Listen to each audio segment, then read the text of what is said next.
we're back. Welcome to The Secret Life of Therapist. I'm your host, Dr. Habiba Zaman. I have Kaylin Maloney with me, this amazing, Yes. beautiful person again, constantly making me glow and laugh and Thank you. all of the above, even try. when my entire existence feels like a dumpster fire. Yeah. So It's okay thanks. though. Yeah. Thanks for being here Thank you. and doing all of this with Yes, of course. me. So we are going to talk today, might be Ooh. part rant, might be totally delusional on my end. And Will mine. and Real will bad. 100% be unhinged. So, as Yeah. I've mentioned before, this is unedited, it's unscripted, and so you guys are about to get it. Yeah, for sure. put your seatbelts on, kids. It's really gonna get bumpy. Right. So, we were talking just now about how I feel like I'm getting my ass handed to me again by the universe. And her response to that was, wait, since the last time we spoke, which was Tuesday, guys, and today is Friday. And I was like, yes, much worse, much worse. And we'll get into all of the nitty gritty of all of that. But I was also joking, and I joke on this platform often and with my clients how I'm codependent as fuck, right? Yeah. Yeah. And a lot of the reasons why I'm struggling with the life situations that I'm struggling with right now is because of that. And I wanted to really identify and break down what that means, because I throw that around so much. Yeah. But I don't know if I've ever stopped to explain myself or kind of give an idea of what that means or what it looks like. Yeah. So you have healthy relationships, right? Healthy relationships like this one. And it's a give and take. Takes work. It takes a lot of work. And not work that you're like, ugh, I can't today. Not like that. But it's work as in it's intentional, it's filled with effort, and it's on both sides. Codependent relationships, you have, it's one person that does the majority of the lifting, one person who does the majority of the investment, whether it's emotional, mental, verbal, right, financial, physical, it's one-sided. Yeah. If you had a caricature of this, you'd have someone running after someone and the other person's running away. Yes. Holding the bag of gold. Yes, great imagery, because that's what it is, right? We, as the codependent ones, right, are consistently investing. We're putting our gold, or what I say, diamonds, because I'm me. And what I tell, one of the things I teach my clients who struggle with this is we wake up every morning with that velvet baggie of diamonds. Yeah. Right. And that is the emotional energy that we have for the entire day. That's it.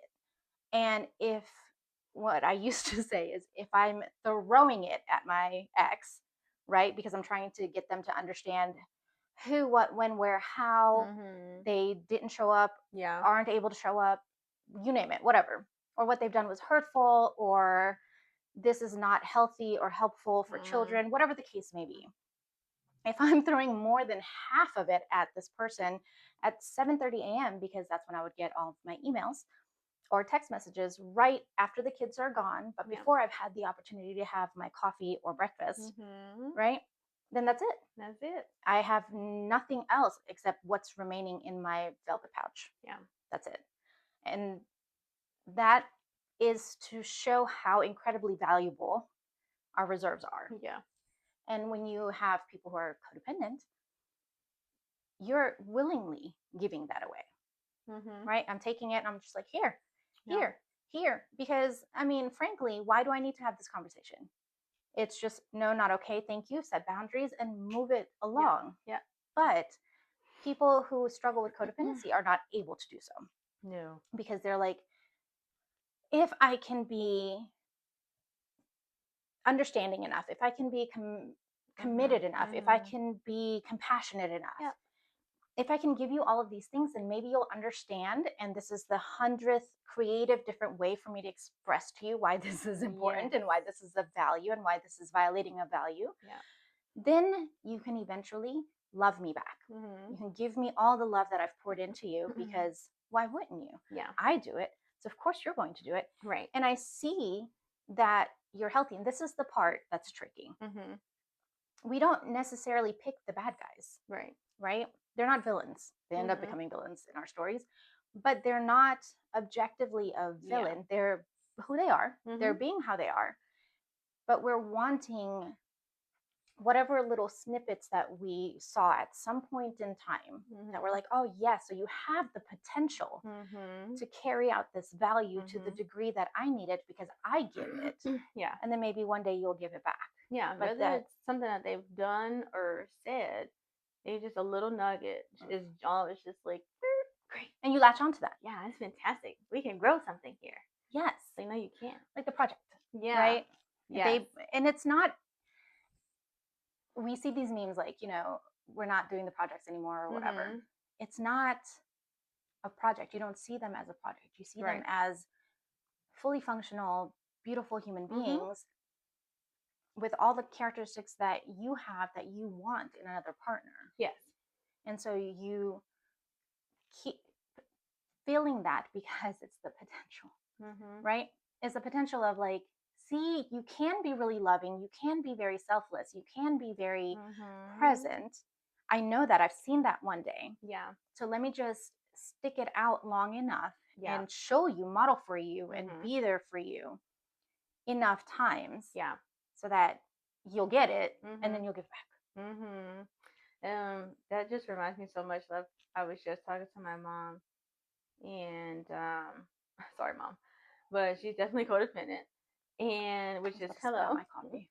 But one of her things she always would say, like just throughout my life, was like basically the narrative is you wait for the person, or like you don't give up on the person, because if they change then you've missed out. And so a lot of those conversations that people will hear, to your point of like, well, if they haven't shown you this thing by this time, I've shown you that they think that you're worthy enough or whatever, then just leave them and like search for someone who already sees that in advance. But with codependency, it doesn't work that way. It's I know that it's there, so I need to get it. I know that it's here. It's, so it's not like when you're shopping and you know that like Marshall's obviously my jam, right? Ross. So it's like, I know that this is here. And so we're just searching, because every once in a while we'll find that thing. And then sometimes we'll jump to different stores, but we're very determined to find that thing. With renewed vigor. Yes. Right? Yeah, every day, that new bag diamonds, that's my energy. Okay, I'm going to go all the way across town to this Ross over here to find this thing. I know it's here. Right? But there is no real proof other than it could be here. So that's and it the kind potential. of was. Yeah. Right. It's literally just that it kind of was. Yeah. I did see it. So you're not fully delusional. No. You are delusional in the fact that, I'm It going to will come. invest this much and it will come in. Yeah. And it will, and it does. Is it consistent? No. 100% not. And that's the other piece of it. It's very, very big of like, if the person cares about you enough, then they will do this thing, and that is not how this works. That makes them codependent as well. So it's you would have to both feel like, okay, this person is worth this. Like for me, like I find investment in you, right? So it's like, I think Habiba is worth all of these things, so I'm going to do what I can and whatever I can to show her these things in the time that I can. It's and not that is like in a conscious, intentional manner. Yes, it's not the effort it's not of forced. I'm going to prove her. Right. I'm prove to her. I'm going to do it. No, the codependency is very much rooted in, I see this thing, I know it's there. I'm going to give this enough to where you can say, okay, I'll give this to you. Not like you have to earn this thing. And there is a very thin line, because you do have to earn trust. You do have to earn these things. But when you're in a relationship, that's a part of the package. So it would kind of be like,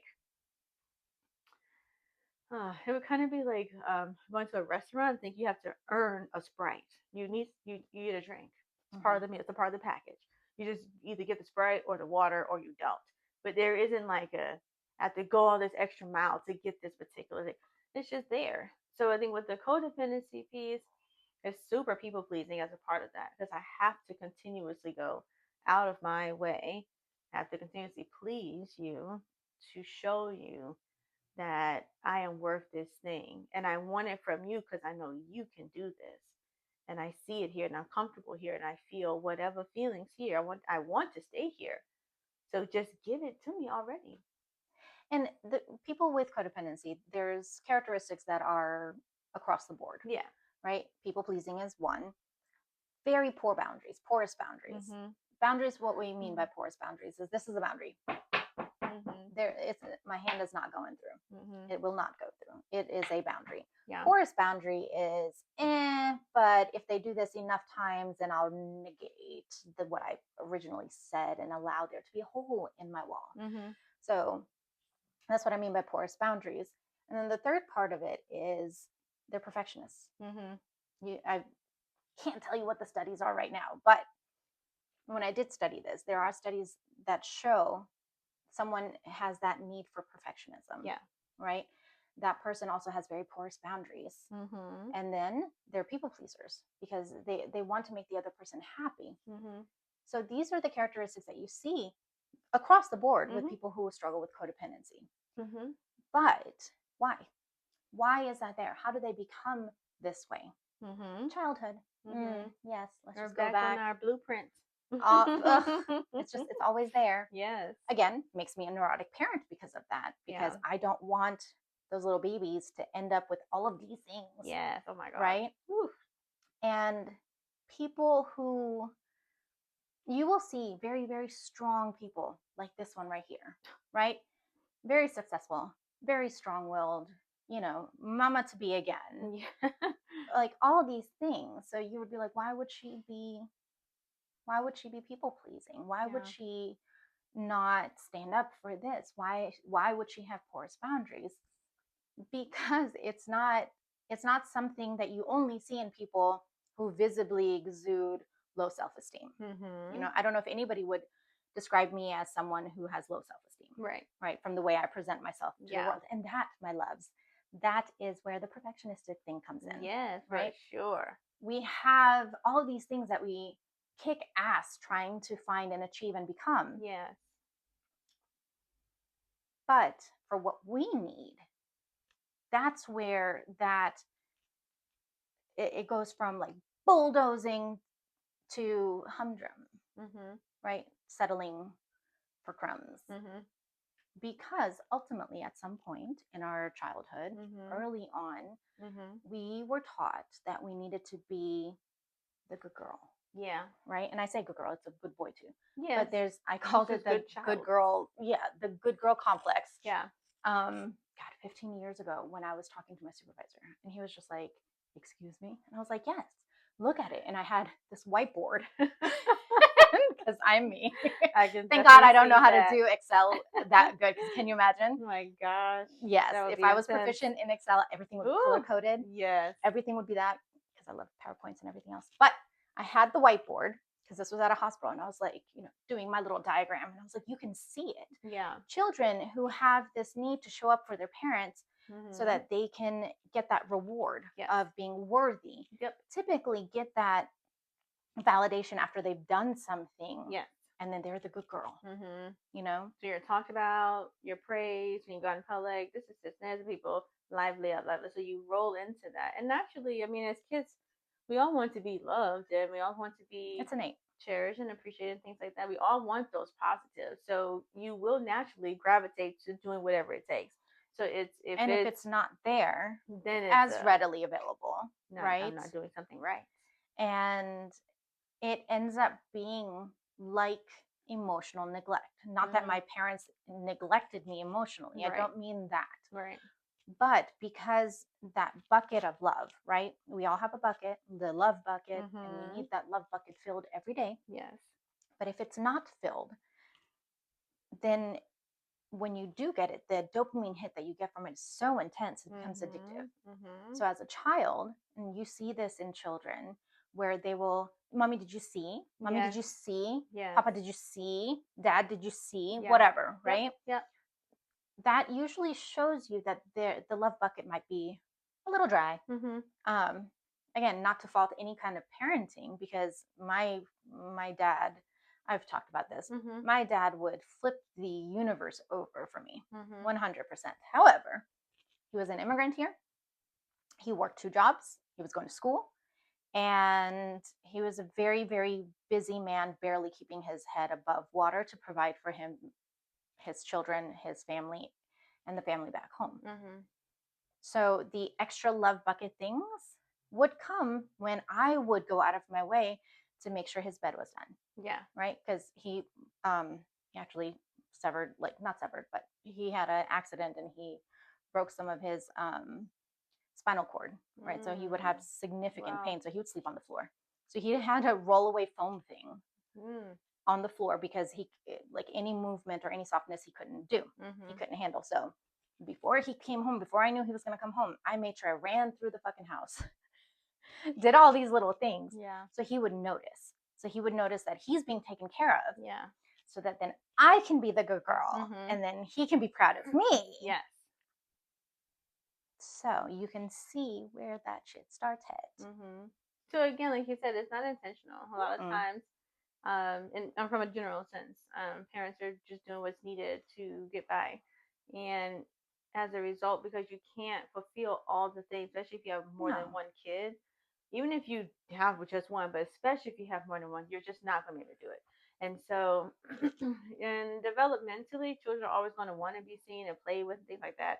Once they grow past like that age 7-ish, and then they're still kind of like yearning for this attention, then you're kind of doubling back a little bit of like, oh, what's going on here? What is so missing within this bucket that like I have not given?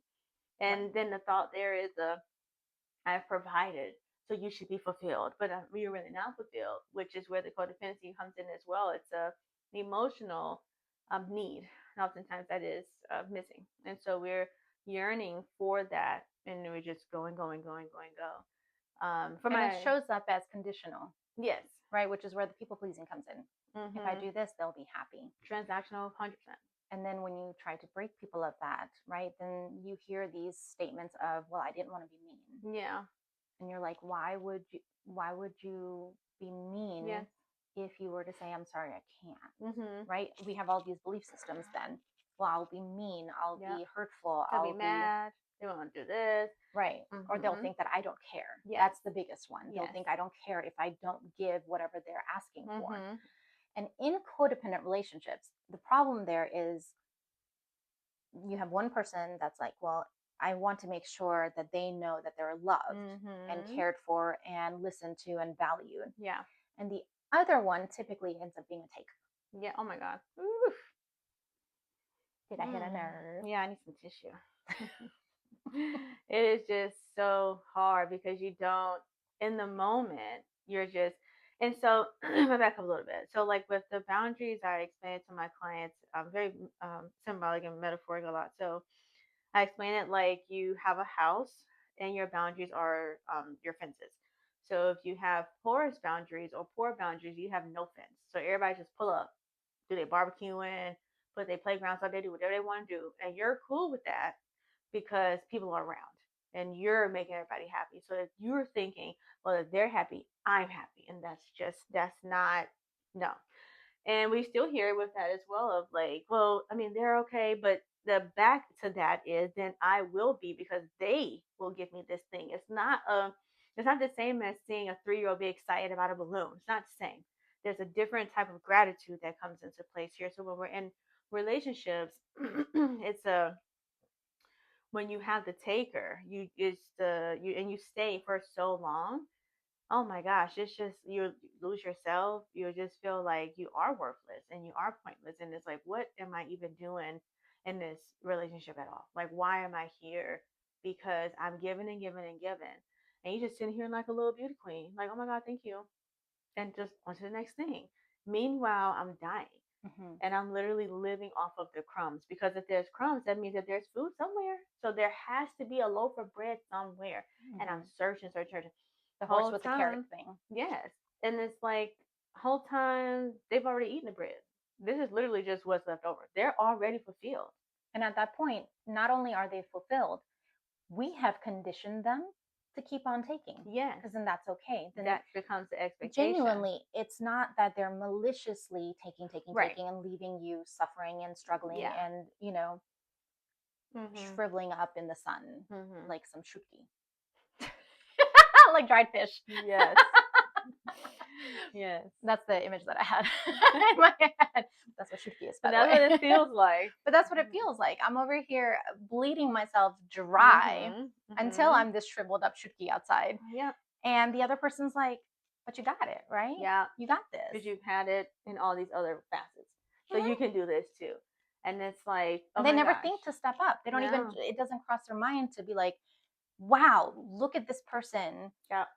That this is unbalanced. Let me step up. They don't think about it. They don't even consider it. Yeah. The other side of the codependency, I will say too, is that difficulty to asking for help. Yeah. So although we're frying in the Yes. sun, it's like, oh my God, you fucking see me. And Right. then it's like, are you going to ask for help? No. No. And then a lot of people, though, and I am also at fault for this, we ask for help, they don't show up the way they need to. Yeah. Right? Whether it's weaponized incompetence, Mm-hmm. where it's like, I don't know what to Yeah. do. Mm-hmm. Figure it out, bitch. Yeah. Look it up. Google. Mm-hmm. Right? YouTube. I don't Yeah. know. Figure it out. But they need to share that mental load, even though you're asking for help, to where the perfectionist then is just like, you know what? I'll just do it by myself. Because it's like, why? I'm already being vulnerable. I'm already showing up. I'm already struggling. I'm already depleted. And on top of that, you're going to validate the fact that I am alone. Yeah.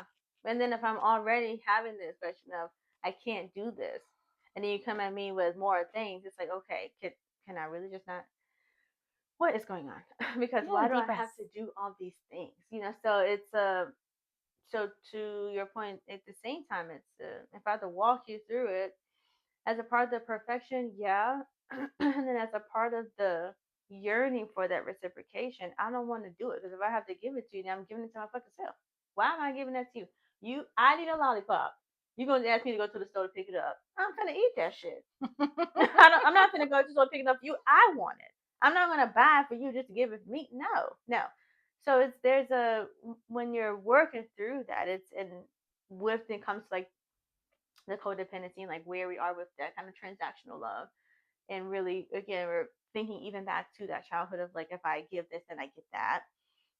Love evolves, so Mm-hmm. you have to be able to evolve with it, but because life is so big and there's always so much going on, it's so layered, we don't always catch when it is kind of transactional. Um, and so when you get into your romantic relationships, it is important to be honest with yourself and with them of like, hey, this is like that. I would like to be able to do this. And so we hear a lot of the thing of like reading of the mind. I definitely was that person of like, you should just know. I'm fucking frying. Obviously, I need some water. Why would I not need water? Right. Give me the water. Right. But if I've been able to be outside frying multiple times, years on years, with no water, I suddenly need water. Yeah. So it's like, yeah, like to you said, conditioning to that point. I've made it to where this is the norm. Right. When in reality, what's really happening within me is I'm hoping that you will have enough concern or love or insight to say, hey, you've been out here a little bit. Won't you come do this thing over here? Not even take over the job. Just want you to take a break or alleviate this thing. That shows, like you said, the shared headspace, shared responsibilities, these shared love. It's communicating that you matter. Yes. It really is that simple. Yeah. Right. And there might be times where the person that you're with, like how it's been with me, where they can't show up in whatever crisis is happening. So, of the shit show that I was talking about, just in the last 3 days, the ceiling caved in because it's been raining heavily in my apartment, and it's a hot mess. The tenant there is complaining not just about it, but about me, and I've given her a discount. So then I feel like I'm doing all these things and it's still not good enough. So that's an added emotional layer. The cost of it to repair what I just repaired, right, went up 3 times. Oh my God. Because every time the architect is finding something different. And he's so sweet. He's like, I'm really trying. I'm really trying to be nice to you. I'm really trying not to show up with the bad news every time. Yeah. That happened. So that's in one domain. Then I found out that this academic thing that I'm trying to do will require me to possibly get a second job because I'm going to need internship hours. And for someone who's been practicing for 15 years, Now I'm going to have to go be somebody's intern for up to 2 years. When and where and how am I supposed to add this up while working full time? Right? So then there's that pressure. With your whole family. Yes, with the family, with the kids, and making sure that I'm still the parent that I need to be, which is the same nonsense pressure and feeling like I was drowning that I felt when I was going and getting my PhD, because I was working full time and I was going to school full time, and then needing to show up, and that's where my health went to shit and everything else, right? So we just got out of that, and then I'm like, you might have to do that again. When are you gonna rest? But then after, if that's not enough, then I go asking for help for documentation, and it's just not there. Right? It was completely ignored. And I'm just like, if I'm going to reach out for help when I'm complaining about all this stuff is happening, and you're just not going to show up, what the fuck? What do you do with that? How do you, like, because then you're not getting the emotional, right? Because there's not someone there with me being like, holy fuck, I'm so sorry. I'm so sorry. This is insanity. There's not the mental part, which is next. What are you going to do? Just let's walk through and brainstorm. What are the options? What can you do? What, you know, like, what's a solution here? And then there's not, I mean, it's not emotional, it's not mental, but then it's also not financial help either, because everybody has their own lives, right? So when we have like friendships, I've had to recognize that my friendships they're not good. They're takers in my friendships. I've had romantic relationships where it was very similar to that, where I have a business.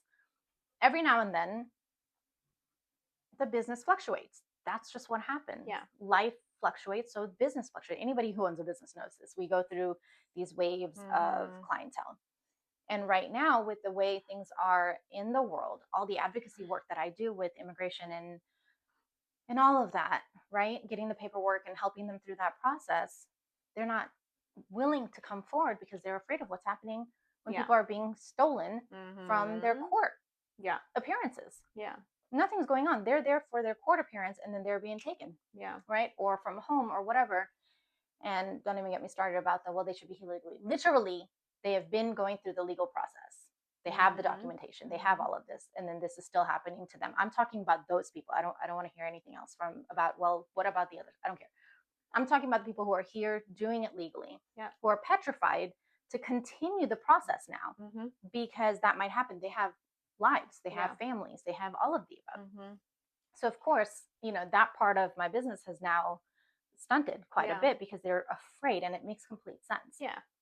And if I'm making decisions based on how things were 5 months ago, 6 months ago, and the bill has come now, well, the bank account's going to be a lot less. And what ended up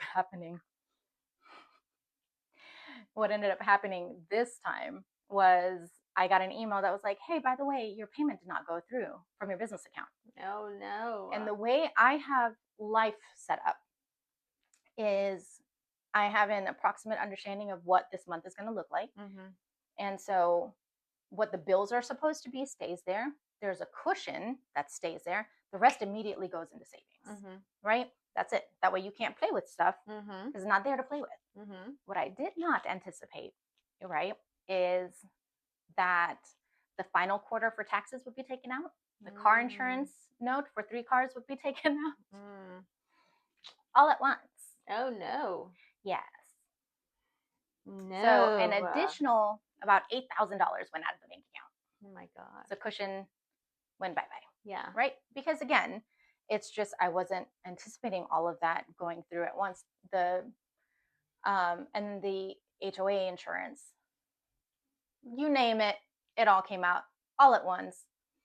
And I forgot that I have it set up where only this much gets to stay, the rest goes into savings. And the savings is a whole nother account.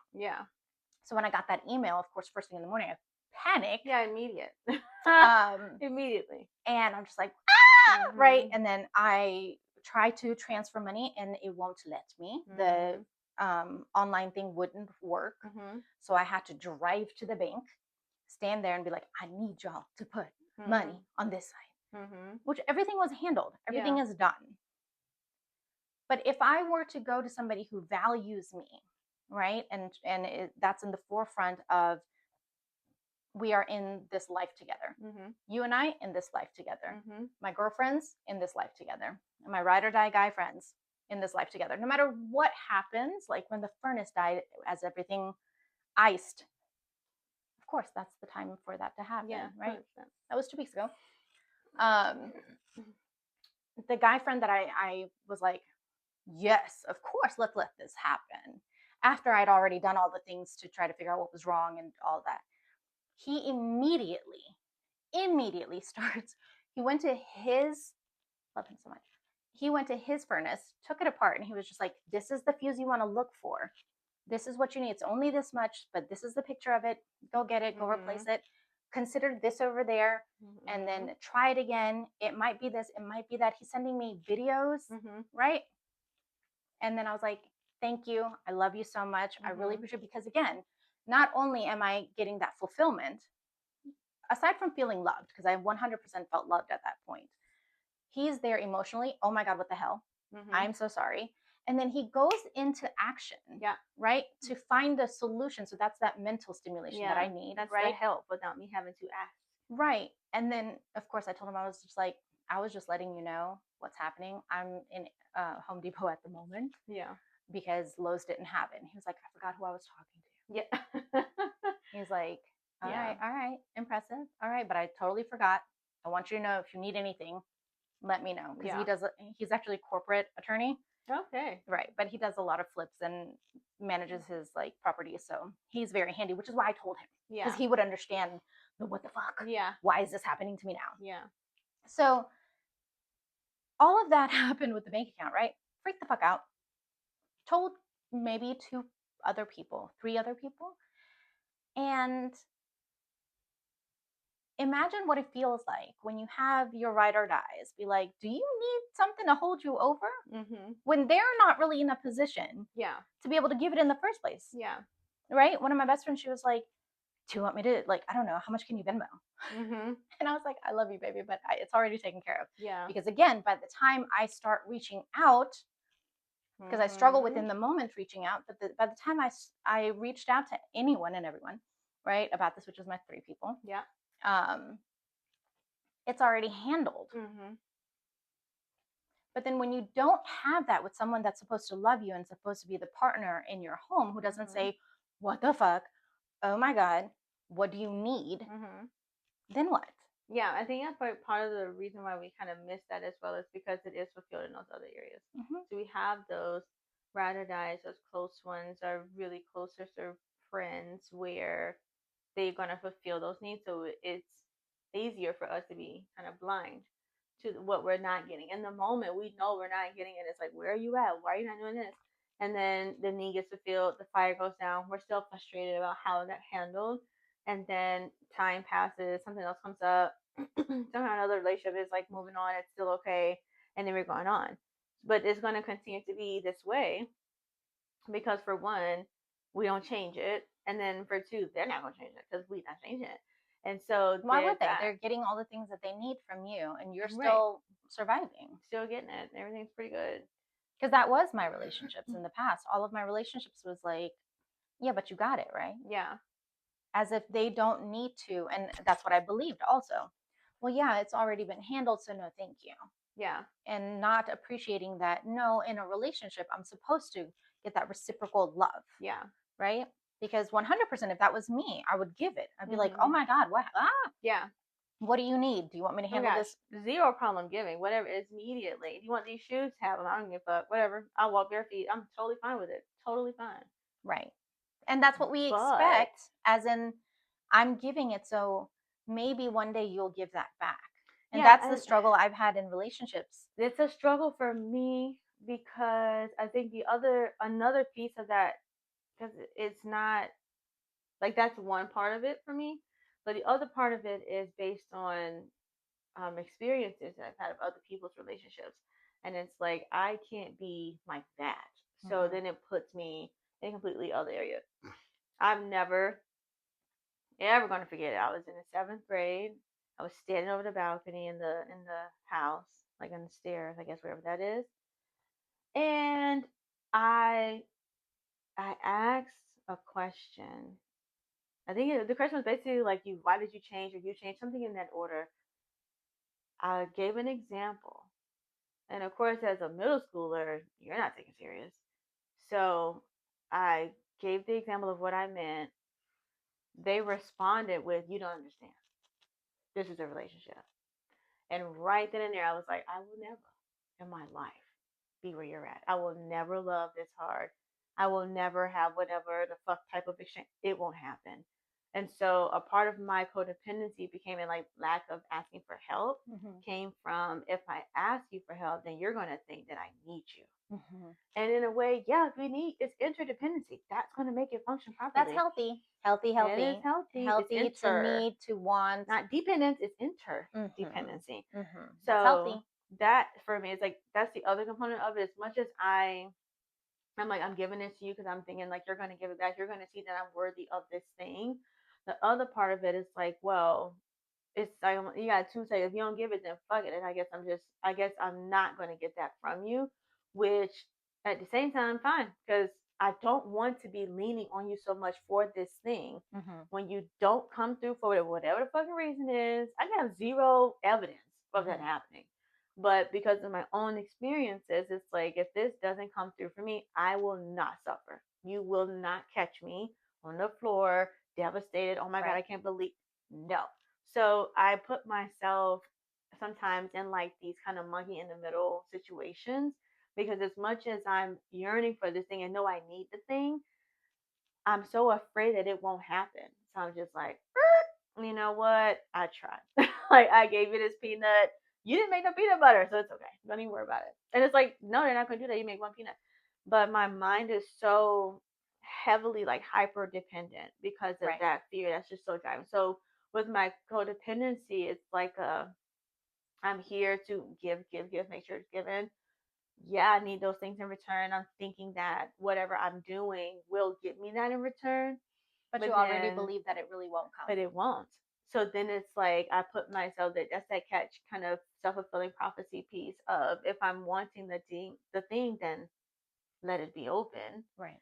And allow myself to be open to even seeing it. Because if I can't see, I don't know if it's not coming, because I've already closed myself off. Right. So it is it's still a learning space for me. And it's weird, but even my dad, he's like, where did I go wrong? Like, you didn't. I think the issue is that you're an anomaly. Yeah. We don't see that often. So like your friend who called, with like the video of my dad is that person. As soon as something is going on, it's like, oh, this is what you need to be looking for. Oh, and sometimes I'm like, dude, I already know that. But he's automatically like, here's how I can help you. Right. Here's what you need to do. So it's immediately, I'm here to help. Right. That's how I am too. It's yes. And so in my mind, I'm like, oh, these people are just anomaly. They're just doing it because they're supposed to. This is my sister, she's supposed to. This is my dad, he's supposed to. And it's supposed to be with your partner too. And it's with everyone. But anyone who has access to you, anyone who has access to you is supposed to give it back. Yep. Period. That is baseline. Yeah. And that's the part that I wasn't taught. Yeah, and I think that's the part of the observation for me of like, oh, this must not apply here. It applies here, but not over here. Right. Because again, growing up, I didn't see that. No. I didn't see that. I saw it one-sided. Yes. I did see it one-sided. It was one-sided. My dad is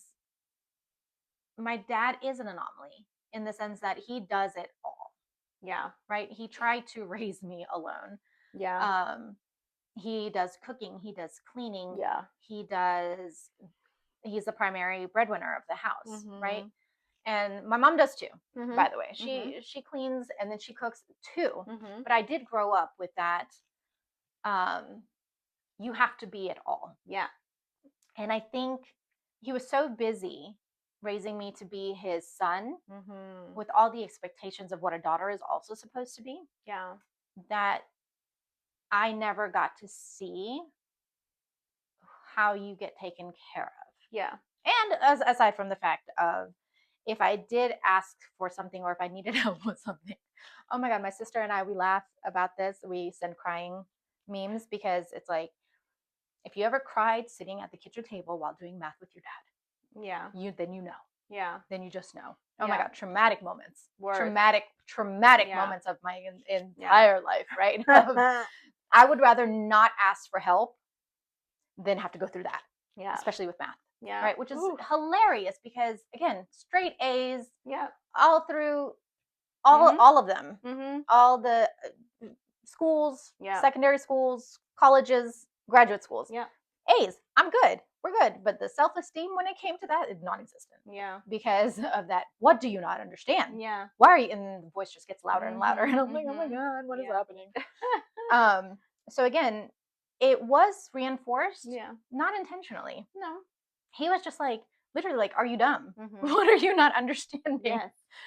And not being cruel whatsoever. He wasn't trying to be cruel, but you can see how when that's the consequence that you receive for asking for help, you are not going to go ask for help. Not doing it. I've seen it definitely happen in a very detrimental way, relationship wise, where the ship is sinking and it's like, I'm not going to say anything, but we're drowning. What do you mean? I say, we're all feeling the water coming up. It's like Titanic. We feel it, baby. What are we doing? Nah, it's okay. Like, and we're working it out. I'm working it out. And it's like, no, but like, at what point is it, but it's not working out? Not working. Instead of we're still working it out. Yes. And it's like, either you see me frying, so at some point you're going to have to see, like, oh my God, this girl is dying. Or you recognize for yourself, oh my God, I'm dying. Like, at some point, somebody has to recognize it's this Titanic. Is not happening. We are like, this is it. If we don't make a change, and that's okay. And that's the deal, right? It's the okay part also, again, that I wasn't taught. Yes. Oh my God, yeah. I went more than 3 years with 0 friends. Yeah. At one point. Please know, the version you're getting of us right now, not only do we study this, we understand it, we've been putting it into practice, and we've been trying to heal from it for years. Yeah. Okay, so yes, for me to be able to say, oh, I set some hard ass fucking boundaries now, do not push me, right? And I won't accept that kind of love anymore. Watch me. None of that was there a decade ago. No. None of that was there, 13 years ago? Definitely a decade ago, because that's when I filed for divorce. Yeah. But none of that was there. Yeah. I'm a different person I am today. We also have to recognize, I think, because of our own limitations, right? I have the ride or dies because I have cultivated them. Yeah. And I've had to prune the dead branches of the ones who weren't able to love me the way I needed to be loved. Yeah. Who didn't give me, because again, because of my blueprint, I'm consistently attracting and accepting and settling with these relationships because of that blueprint. And by the time I recognize what it is, it takes time then to just prune, snip, snip, motherfucker. Yeah. Right? And cut it out. But there's consequences to that. There's emotional consequences. There's, it's just, you grieve the loss of the person, of what they should have been, could have been, would have been. What you thought they were. What you thought they were. That's the biggest. That is the hardest one for me. And then I internalize that pain and make it my fault. Yeah, immediately. What did I do wrong? What's happening here? I just had that not too long ago. It was like we were close for a long time, like 7-8 years, and it was just like all of us, like literally out of nowhere, poof, and it was just like, what's happening?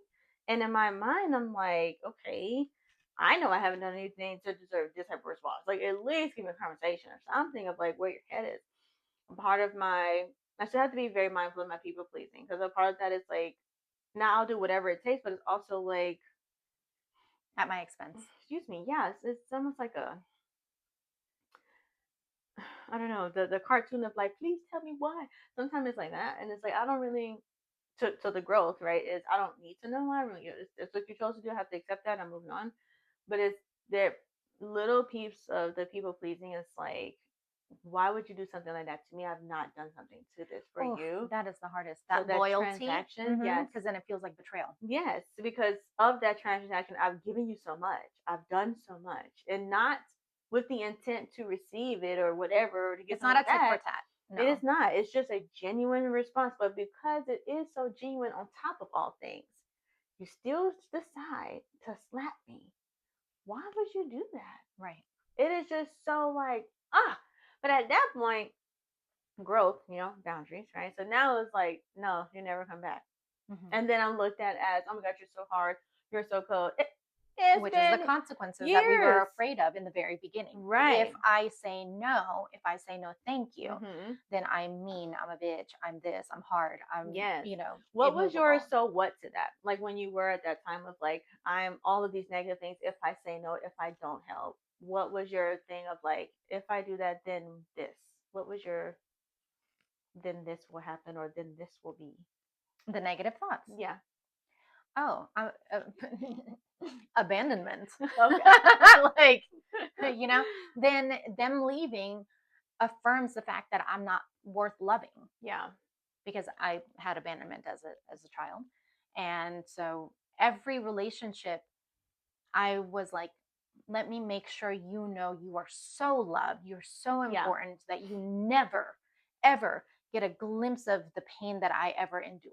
Of feeling like I'm not worthy of your love. And I would give that to everyone. Yeah. And then when I see that they're not giving the same back, not only would I make justifications for it, which, okay, first of all, fuck everyone. Okay. And whoever's listening, if you were one of them, this is definitely directed at you. Who was like, yeah, but you're the therapist, but you're the one studying psychology, God. but you're Where's the Brit? That somehow I needed to be above everyone else. Everything's resolved because this is your thing. Because I'm supposed to understand. I'm just supposed to understand and let it slide. Yes, the let it slide. I can understand you all day, but the let it slide? And it was always just, or look at their intention. Yes. Or, they didn't mean it that way. It's always the dismissal of any kind of accountability for the other person. And somehow I had to always be accountable. Yes. I had to always show up. I had to always perform, right? But nobody else had to. No. Because, and again, this is, oh my God, I've heard it in every arena of my life where it was, yeah, but they're not you. Mm-hmm. You're different. Then they don't deserve to sit at the table. That's the message that I wasn't given. Yeah. If they're not like you, they don't deserve a seat at your table. Yeah. As in, like, if they don't give what you give. Yes. If they don't define values the way you define them. If they don't show up for you the way you show up for them, they don't need a seat at your table. They're just not there yet. It doesn't make them a bad person. Yes. They're just not there yet. And I don't need to be the building blocks that they step on to get there. I laugh because I just told my friend, I'm like, my new mantra, adding to my mantras is these motherfuckers don't deserve me. That's it. I just started because it's like, he would tell me through that example or to that metaphor of like, you're at this table, mind who you have at this table. My grandmother always would tell me, like, we don't mix with foolish people, we don't talk to foolish people, and that's it. Yeah. And so as I've grown, I've learned a little bit more of understanding of that. Yeah. But they cannot handle what you're giving. Right. And so it's this is, hell yeah, I'm going to take this caviar, I'm going to take this pound cake. Well, what you going to give me? Saltines? Oh my God, baby, no. No. That's not what's happening here, right? So like, you cannot, even if we're not necessarily matching the same things, right? There's still something that you're bringing that is of weight or of quality that's at the table. And if we're not bringing it, then we're just not here. Right. And so that's why a big part, like you were saying before, of the those kind of expectations of people of people not being. So for me, it's really big of people not being who I thought they were. And it's time. Like I've given them time, and I've seen the things. And I am still there. It is so hard. Oh my gosh, it's so hard. We did a podcast on that. Remember the fantasy of who they should be. Yes. I'm still reaping the fruit. Yes. Of having people in my life who at one point showed me that this is who they were. Yes. And then that slowly started to go away. Yeah. But my dumbass is still there, being like, but why? Yeah. But wait, there. Come back. It's there. There has to be a reason. Let's bring it back. Let's circle back. But again, people pleasing for me rolls right into, it's so immediate. I have to be careful because I'm like, why are you this way? Oh, you're this way because I said no. Okay, I guess I shouldn't say no. actually, Right. no. Right. I should have said no. And the fact that you're not respecting my no is the issue. It's not the fact that I said no. Right. It's that you're not respecting the no.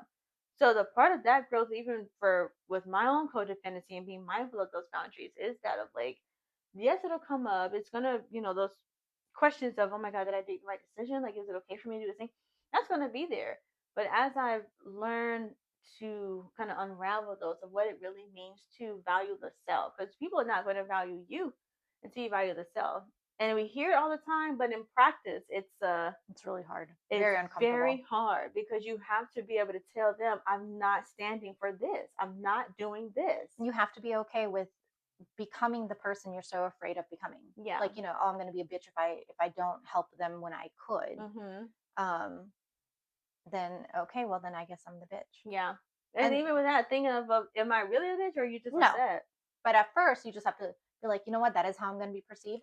Because typically that's what they come back with. Yeah, because you're so nice. So it's black and white. If you're not nice, then you're this. And it's like, well, nah, I'm still nice. I just don't want to do that thing. Right. It doesn't make me hard or harsh or mean or disgusting. I just don't want to do it. And it's the formula that I teach my kids. Yeah. Is because again,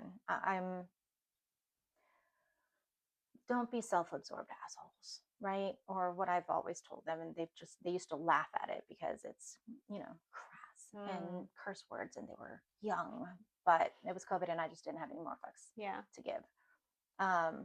Get your head out of your asshole and look around. Yeah. Right? So if you look around and you see somebody needs your help, help them. Mm-hmm. How do you know the difference between let me help them and now I'm codependent? Mm-hmm. The difference is it at your expense? Mm-hmm. Mm-hmm. That's it. Yeah. It really is it at your expense? Yeah. At your expenses, is it costing me something detrimental for me to show up for this person right now? Yeah. Because in theory, if them asking for help is going to be detrimental to me for me to be able to give it because I'm not well, because I'm overwhelmed, because I have too much on my fucking plate. I don't need another thing because I will have a mental breakdown at that point or whatever, or financial or whatever the case is. Yeah. That person will understand. They should understand because they love you and they value you. Yeah. Right? So if I'm going to, for example, if I'm not feeling well and my heart rate is through the roof, all facts. If I'm having health problems and then somebody wants me to drive 45 minutes just to come say hello to them because they're lonely. Yeah, sure. That is at my expense. Yeah. Because the amount of physical energy that it's going to take for me to drive the 45 minutes to be on, I will crash and burn, I'll get sick. We know this. So at that point, it is at my expense. The person who is lonely, who obviously wants my company, if they can't understand and be like, I don't want you to get worse because you've been there before and I don't like it and you shouldn't have to be there for me, I'll be good. If they don't understand that, that's not someone who values me. Yeah. So that's how that formula works. If it's at my expense, the answer needs to be no. Yeah, they don't value you in full. Like, you're valuable to them. And right. It's like not in this fullness. And so that's a harsh reality to have as well. And part of that codependency, my dad always calls me happy feet because I was always like ready to go help somebody do something regardless of what I had going on. And I had to learn that, like, I'm struggling, like I'm tired, I'm this and that. And even my sister would be like, girl, why the fuck you think you feel like that? What the fuck you been doing? Everywhere, all the time, answering calls, doing this, doing that. You're in school, you're working, you have all this shit going on. Why do you think this is not going to happen? Like, this is going to, you need to stop. You need to slow down, tell people no. And it was very hard for me because I was like, I say no, I'm going to be mean. If I say no, somehow or another, I'm going to be in some type of trouble. And trouble was big in my house. My mom was crazy, so we could not get in trouble. So buried my head in school, really tried to make sure all these things were done or whatever. And so that kind of perfection in me is like, I got it. I don't even want you to look at me because I'm going to do it. And so as a part of that in behavior and nature for me, I build those type of relationships where I have takers because I don't need it. I don't need you. I got this. So then it's okay. Well, cool. Well, shit, I'm shit that keep eating these Oreos, and it's like, okay, great. And then I'm like, okay, so when is your time to go to the Oreo store? Right. And they're like, never. And, a lot, myself included, I would go through these moments of, but why? Yeah. I couldn't cope with the betrayal when they wouldn't show up for me, because I would never. And secondly, you see, I'm shutki on the ground, dried fish, just like dehydrated fish. So why? How could you not even try? Yeah. And yet, you're still coming to take more. And because you're different, you can handle it. So my response to that for myself, and that was the turning point for me, and it's the same thing that I teach everybody else, is why not? Why wouldn't they? Yeah. Why wouldn't they? They get all of it from me, right? Because I make sure to show up for people in all of their love languages. Yeah. Because that's what I do. That's who I am. Yep. So why wouldn't they consistently keep coming back, trying to get more and more and more? Why wouldn't they? Of course they would. Yeah. So instead of trying to, I guess, instead of trying to understand why this keeps happening to me, right? As if like there must be something else. Yeah. Cannot be me. Right. It can't be because let's let's just continue living in the land because I'm loving them so hard. Right. So it must be their family issues. Yeah. It must be, oh, they're having financial issues. It must be, oh, they're having health issues. Yeah. It must be something that's actually wrong in they're having self-esteem issues. That's why they can't show up for me. Right. That's conditioned in me because of, well, you should. Yes. Because you can. Yeah. And so that's my first thought. But then it's like, no, of course you're going to continue to take. Of course you're going to show up. Yeah. Why wouldn't you? I give it all. Yeah. Of course you would. So you're just a vampire. Yeah.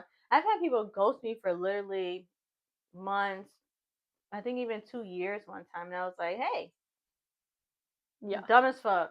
Like, why am I having this exchange with you like shit sweet? And it's definitely not sweet. And it'll be, well, from my perspective, this is how things happen or whatever. Then I went about my business, but it was like, there's nothing else for me to be saying here, because if this is what you felt like was the right thing for you to do, that lets me know how you see me. I'm holding you in this capacity. Right. So in my head, like you said, I'm thinking something's going on in your world. It can't be because I'm doing anything that could make you do this, because I'm making sure that we are good. Right. And now, some people are, though. We're top. Right. And I do want to clarify, we're not talking about the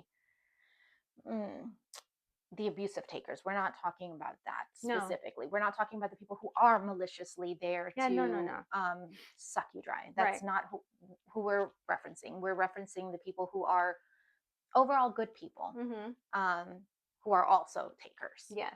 Who also do not reciprocate the way you want the love that you want to receive, because of the way you give the love that you want to receive. Yes. So that's who we're talking about. We're not the personality disorders, the actual vampires, the ones who are incapable of empathy or loving anything unless it serves them. That is not who we're referencing here. Right. We are talking about, and that's the last thing that I'll bring up on this, because we can talk about this forever, is it's very hard to cut off someone because they're good people. It's the nice guy. They're actually nice. They do show up every now and then. Yep. Sometimes they can. Yeah. So, it's a lot easier to cut that off if they were malicious and hateful and hurtful and blatantly damaging. Yeah. And abusive with that. But the majority of the people we encounter are not. Yeah. And so it's very, very hard to say, I'm still worthy of more than this. For me to continue in this capacity is 100% at my expense. Yeah. Because I don't get what I need or deserve in return. Yeah. And we hear that a lot too, as well. People are like, just say you hate me already and I can do this and that. Just say you don't want to be here. That's so manipulative. And it's like, but you know this within yourself though. Yeah. So although they might be very kind and y'all have some good times and all these different things, but if you're still feeling unfulfilled, that is the answer. Right. Do I want to feel like this? Do I want to continue feeling this way in this relationship? That's it. No.